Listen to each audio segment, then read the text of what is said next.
Tenemos el placer de contar con un invitado muy especial. Es el fundador del Movimiento de Unidad Mundial y del Movimiento de Lazos de Amor. Alonso, un placer en tenerte en Confesiones Extraterrestres. Hola Julio, buenas tardes. Gracias por la invitación, un placer estar contigo. Bueno, para las personas que no te conozcan, vamos a ver explícanos quién es Alonso Calderón Vela y cómo empezaste a vivir experiencias que sé que empezaste desde pequeño, pero bueno, que empieces que nos digas quién eres y cómo empezaste en todo este mundo de lo extraordinario, se podría decir, o de lo paranormal, entre comillas, porque al final no es paranormal, realmente es lo más normal. Sí, bueno, un mundo como tú bien dices, paranormal, entre comillas.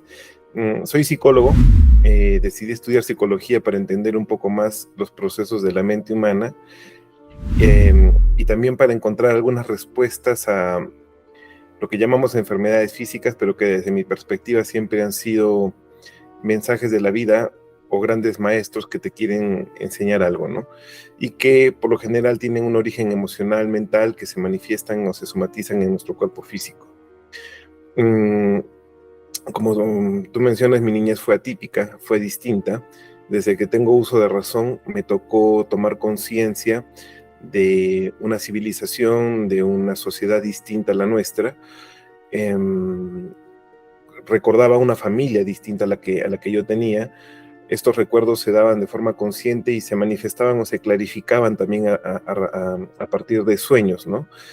Que me llevaban a un tiempo que yo recordaba como Sulor Is, que significa la primera humanidad solar, una palabra que está en la cara, en un idioma que usamos en aquella civilización que hoy en día conocemos como Lemuria, que como te mencionaba yo la conozco, la recuerdo como Sulor Is.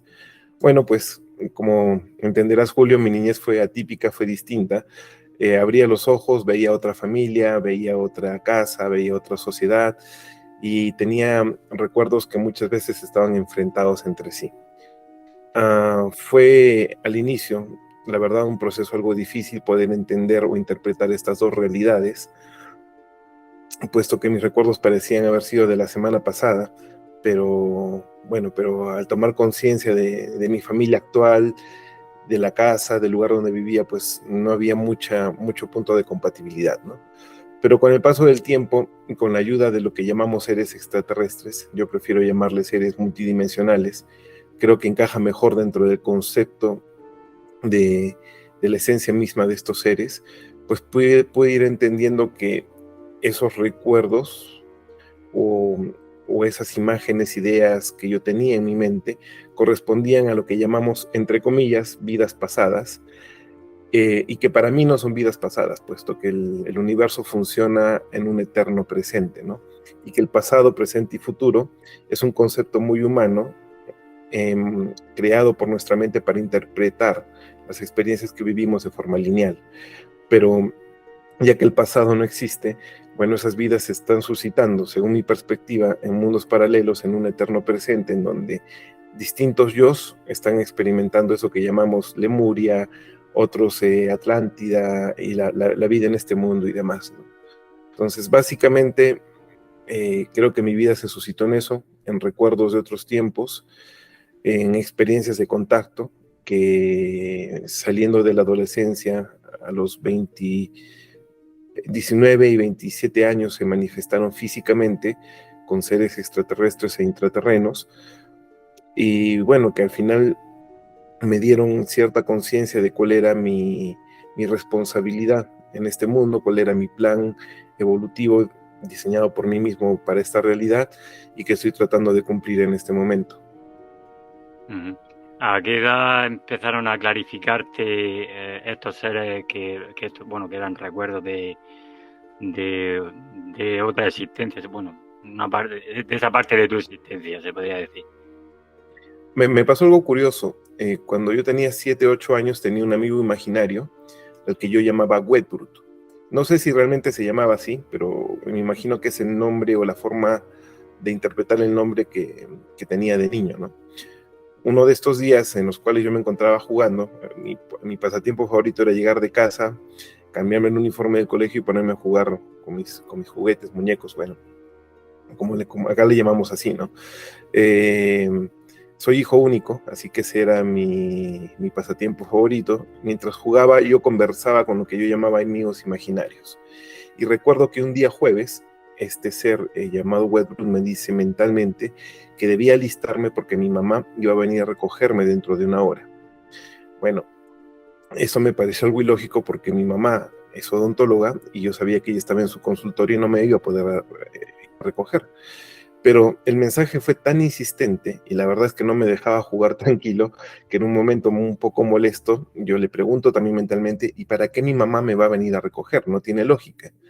Y él me responde, tu mamá va a venir a recogerte porque van a ir a un lugar en el cual vas a poder comprobar que no somos tan imaginarios como tú imaginas, o como tú supones.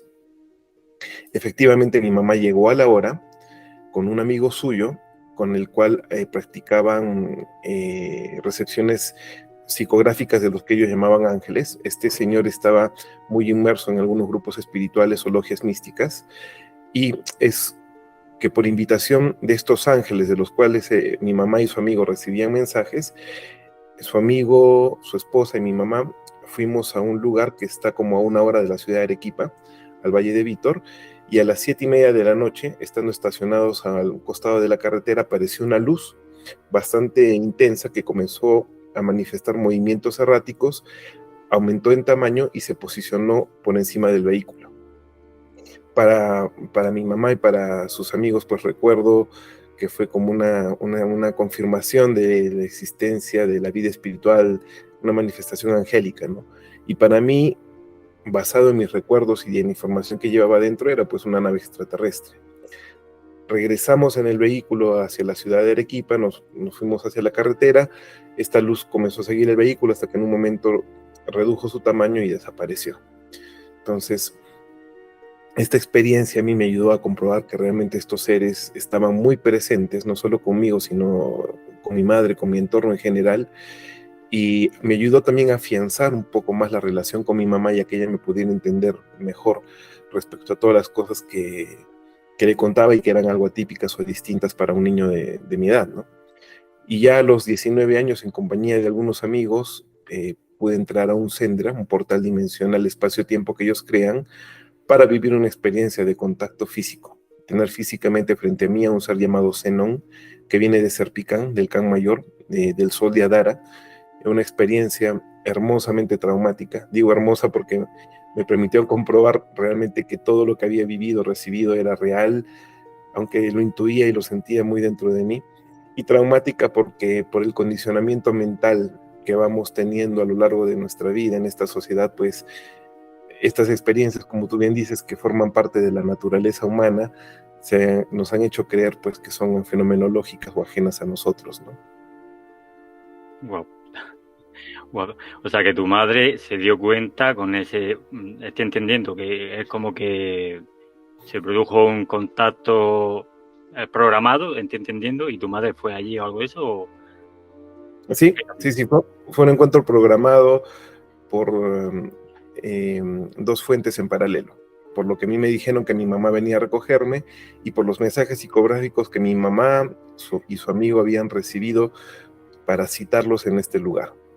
Entonces, con el paso del tiempo, ya un poco más grande, un día revisando algunos cuadernos que mi mamá tenía de psicografías, pues el ser que le había dado el mensaje para citarlos en este lugar también se llamaba Wedbrut, y entiendo pues que era el mismo ser que contactaba conmigo de forma telepática o mental, ¿no? Bueno, Extraordinario, extraordinario.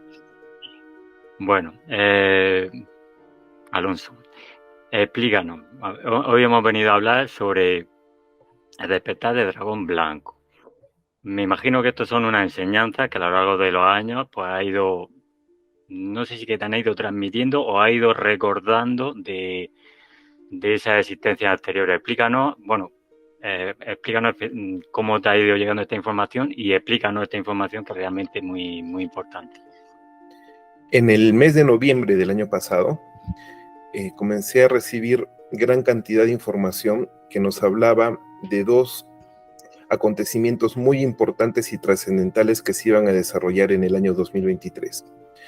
Pero en ese aspecto yo soy como Santo Tomás, Julio, ver para creer, porque la mente juega mucho y muchas veces esos mensajes que tú crees vienen de seres extraterrestres o de entidades multidimensionales pueden ser producto de la película de terror que viste la noche anterior. Entonces, cuando un mensaje involucra un conjunto de personas, yo siempre pido una confirmación que sea igual o más contundente que el mismo mensaje recibido. A la par que recibíamos estos mensajes, yo pedí confirmaciones y en pleno centro de la ciudad de Arequipa, donde yo vivo, una ciudad bastante grande y que por la contaminación lumínica rara vez ves una estrella en la noche, desde el patio de mi casa comenzamos a tener avistamientos programados. Recuerdo, por ejemplo, que uno de estos mensajes que recibimos el 11 de noviembre, el 11-11, nos hablaba justamente de estos dos eventos. Uno tenía que ver con el despertar del dragón blanco, lo que tú mencionas, y el otro con un encuentro, con una meditación global que se debería dar el 11 de noviembre, es decir, un año después. Como se nos hablaba inclusive de un viaje hacia un retiro interior de la Gran Hermandad Blanca, yo pedí una confirmación y estando en videollamada con algunos de mis hermanos, miembros de Moon, llega a mi mente un mensaje que saliera al patio de mi casa para que pudiera comprobar que estos mensajes venían de estos seres. Entonces salí del patio de mi casa haciendo la videollamada con estos amigos y sobrevolando muy bajo, apareció una luz que comenzó a crecer en tamaño, a moverse de forma muy lenta y que la pudimos observar todos de forma bastante clara. La pude filmar y bueno, fue uno de los varios avistamientos y confirmaciones que tuvimos a través de estos encuentros programados. Cuando pudimos tener esta confirmación contundente, ya analicé profundamente la información que se nos estaba dando.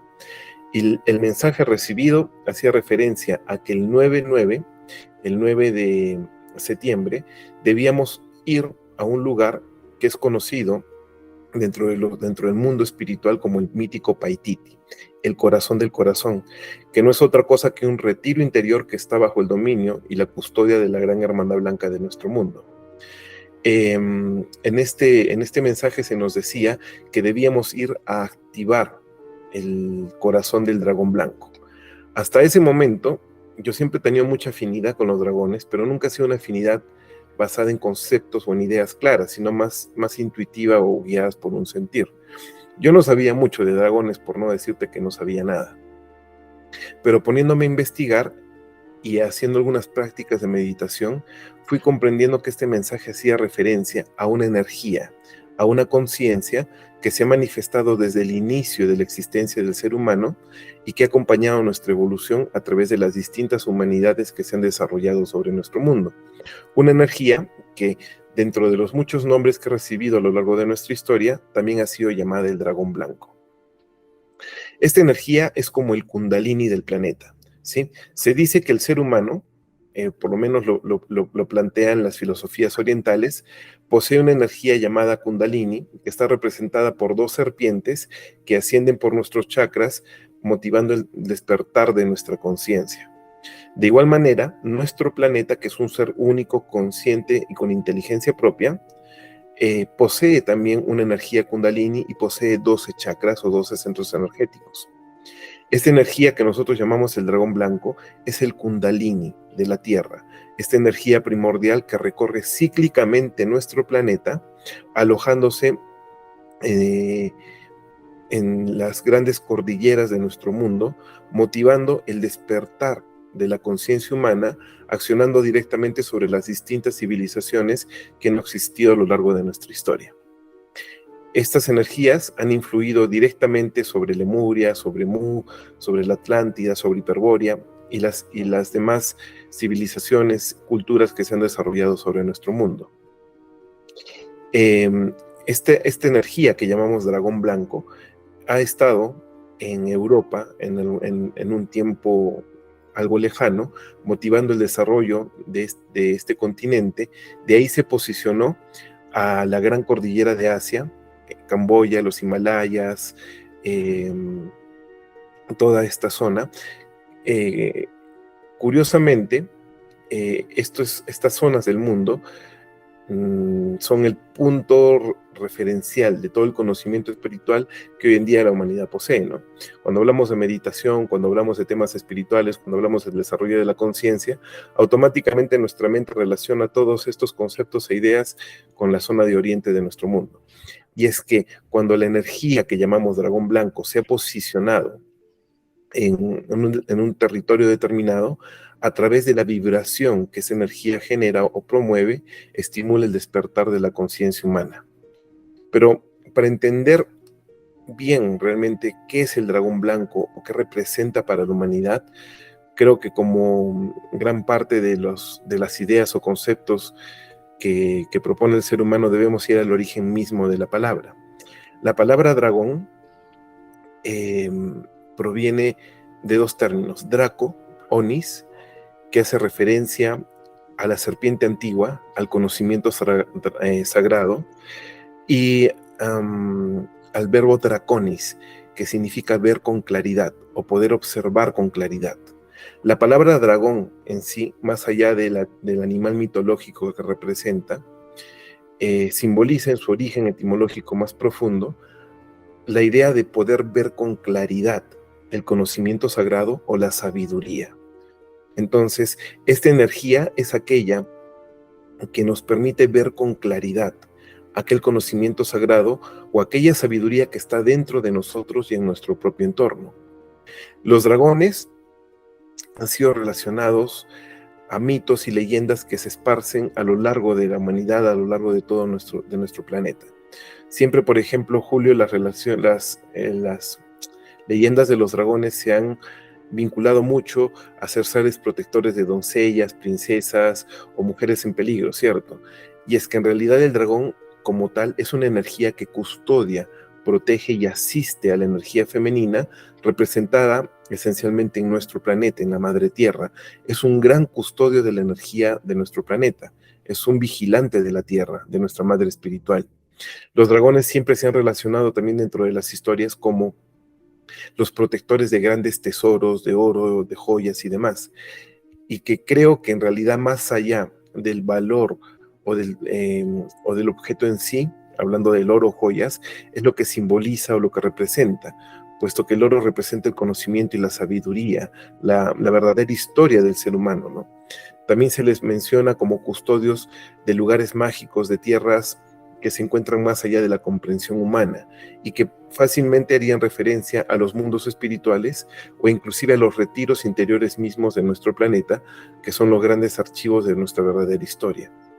Entonces, sumando todos estos conceptos y todas estas ideas, pues vemos que el dragón como tal es una energía que, por ejemplo, en culturas como la china, la japonesa, la coreana, no solo representa un animal mitológico, sino una entidad de origen divino, que es sagrado para estas culturas.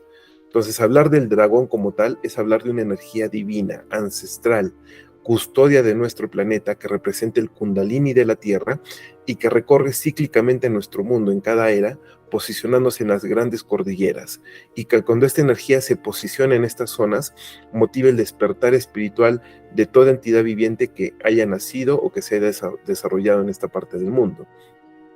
El mejor ejemplo lo tenemos en la zona de oriente de nuestro planeta, ¿no?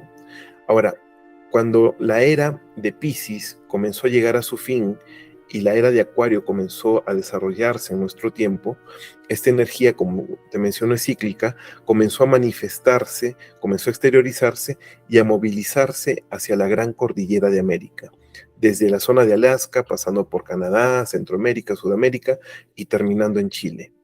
¿Por qué estas energías se están movilizando? Primero porque es parte de la naturaleza del Kundalini de la Tierra que estas energías roten cíclicamente para dinamizar la evolución del ser humano. Y segundo, porque en la era de Acuario, que ya se inició desde los años 70 en adelante y que ha encontrado su punto culmen a partir del año 2012 en nuestros días, se tiene estipulado como parte de este gran proceso que estamos viviendo, pues que América sea la cuna de una nueva humanidad, como en algún momento lo fue Asia, como en algún momento lo fue Europa y los distintos continentes que se han desarrollado en nuestro mundo. A América le toca ese rol en este tiempo, y es por eso que la energía del gran dragón blanco se ha posicionado en esta zona, esperando ser despertada por la única entidad viviente que puede activar esa conciencia que llamamos dragón blanco y que es el propio ser humano. Ahora, ¿por qué le llamamos blanco? ¿O por qué ha sido denominado así dentro de culturas, dentro de distintos grupos espirituales a través de leyendas e historias? Porque si recordamos bien, el color blanco es la sumatoria de los colores básicos del arco iris, ¿sí? Si tomamos los 7 colores básicos y los mezclamos, nos da como consecuencia el color blanco.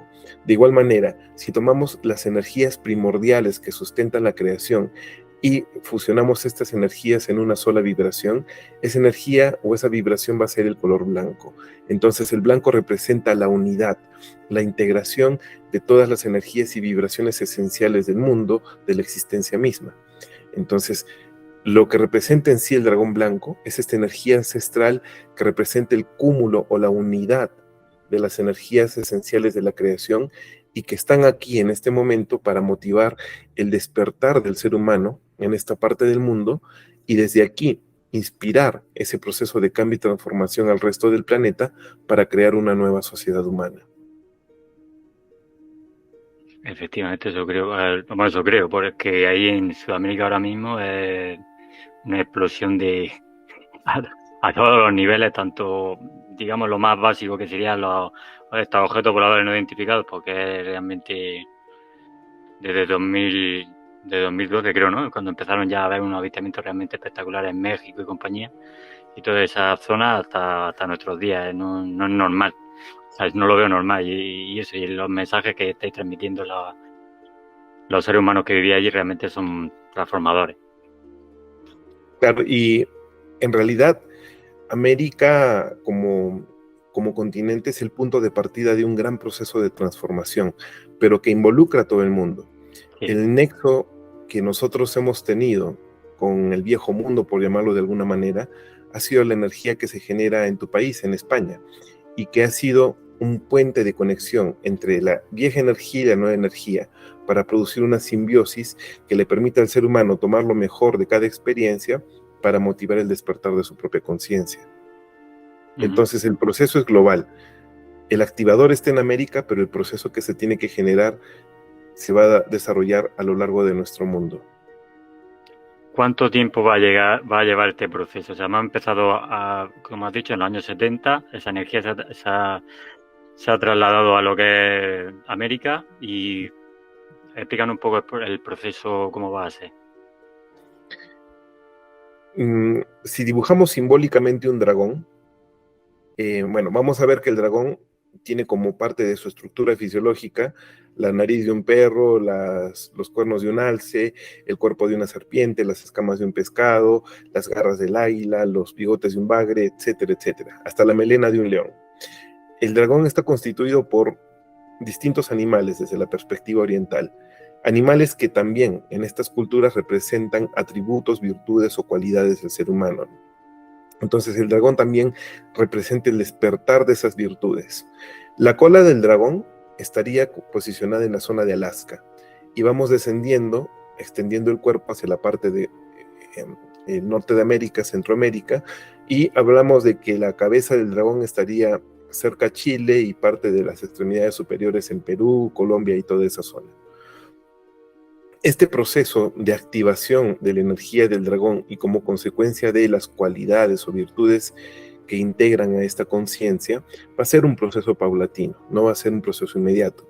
Nosotros, por ejemplo, el día 9 del 9, el 9 de septiembre, estamos haciendo, según la información recibida, un viaje al corazón del dragón, es decir, al corazón del Paititi, a este mítico lugar que se encuentra en Selva Virgen, en la Selva del Mano, en la Reserva Nacional del Mano, aquí en Perú, en donde según las leyendas existe un mundo eh, o una civilización con una ciudadela construida en oro puro y que guardan grandes conocimientos y, y grandes misterios de la naturaleza humana como tal, ¿no? Entonces, yo desde mi perspectiva entiendo que este va a ser un proceso que va a durar varios años. Puede durar 10 años, puede durar 20, no lo sé, porque eso depende mucho del accionar del ser humano. Y te aseguro que los seres que nos asisten tampoco tienen claro cuál va a ser el futuro de la humanidad respecto al tiempo que vaya a demorar este proceso de transformación que estamos viviendo.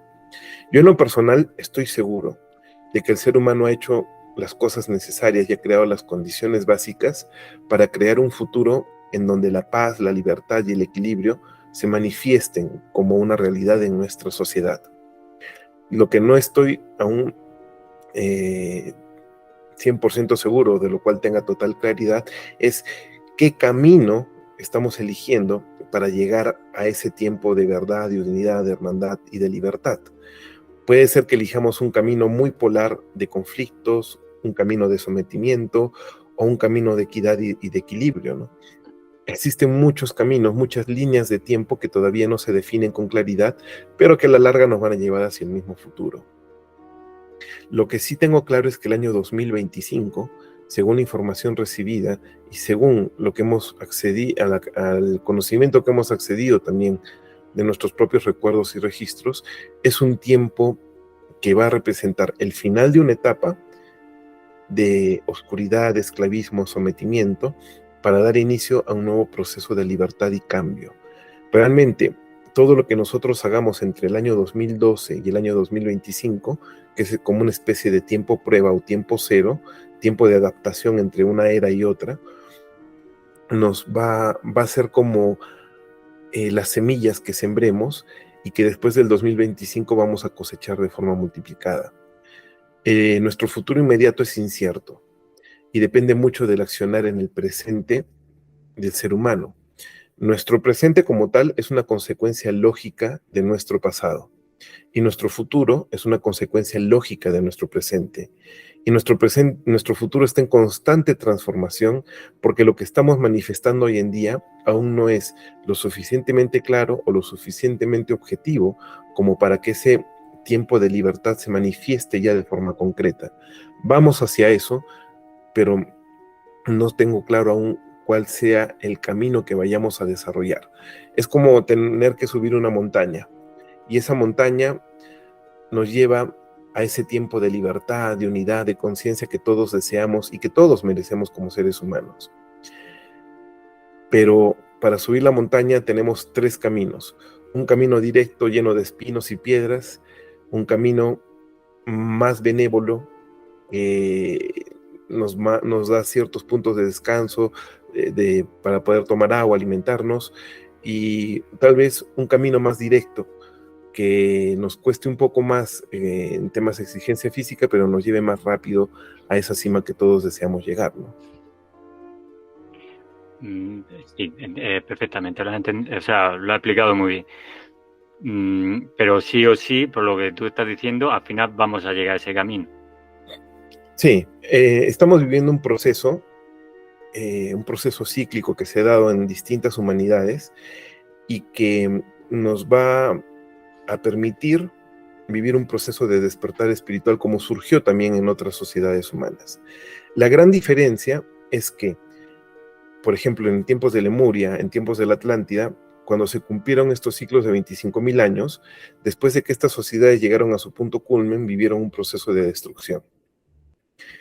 Lo recuerdo muy, muy claro en el caso de Lemuria, hasta un evento ciertamente traumático y difícil de procesar. La gran diferencia es que el ser humano en este momento ha generado las condiciones para que el fin de nuestra civilización no se dé a través de un proceso de extinción, sino simplemente a través de un proceso de transformación de conciencia en el cual el ser humano tenga la oportunidad de abrir una ventana hacia una nueva realidad. Esa oportunidad que se gestó y de la cual estamos gozando hoy en día, viviendo un tiempo extra, hablando de fútbol, como que se acabaron los 90 minutos normales dentro del tiempo de partido, pero estamos viviendo un tiempo extra, un tiempo de regalo que nos va a permitir, si hacemos las cosas de forma correcta, extender indefinidamente la existencia de esta última y quinta humanidad en nuestro futuro. Este proceso se está dando gracias a un ser maravilloso, el ser humano más excepcional que hemos conocido, y que hace 2000 años nos demostró a través de su propia experiencia de vida el amor manifestado en la propia práctica y sublimado a través del perdón. Entonces, el haber accedido a un estado de conciencia al cual ninguna entidad extraterrestre haya podido llegar aún, le demostró a la Confederación que el ser humano puede lograr su propósito, puede cumplir el propósito por el cual fue creado, que es llegar a un estado de conciencia no conocido aún por ninguna entidad en nuestro universo local, y que le permita al universo entero y a todos los seres que habitan en él, pues, atravesar esa ventana que rompa este especie de estancamiento evolutivo que se está viviendo en el cosmos, ¿no? Entonces, ellos dijeron, si uno pudo hacerlo, los otros también. Y el ser humano está demostrando, de alguna manera, puesto que este proyecto es posible y que el despertar de la humanidad se puede dar influenciando sobre el universo y sobre las entidades que en él viven.